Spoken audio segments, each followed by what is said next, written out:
తిరుమలలో శ్రీవారి భక్తులకు రవాణా సౌకర్యాలు మరింత మెరుగుపర్చేందుకు టీటీడీ చర్యలు వేగవంతం చేసింది.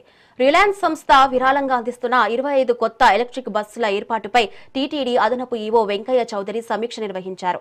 రాబోయే బ్రహ్మోత్సవాల నాటికి ఈ బస్సులను పూర్తి స్థాయిలో అందుబాటులోకి తీసుకురావాలని అధికారులను ఆదేశించారు. ప్రస్తుతం ఉన్న వాటితో కలిపి మొత్తం 50 బస్సుల సామర్థ్యంతో ఛార్జింగ్ స్టేషన్, 2 మెగావాట్ల విద్యుత్ సదుపాయం, నిపుణులైన డ్రైవర్లను సిద్ధం చేయాలని సూచించారు. భక్తుల సౌకర్యార్థం ప్రతి 2 నిమిషాలకు ఒక బస్సు అందుబాటులో ఉండేలా ప్రణాళికలు సిద్ధం చేయాలన్నారు.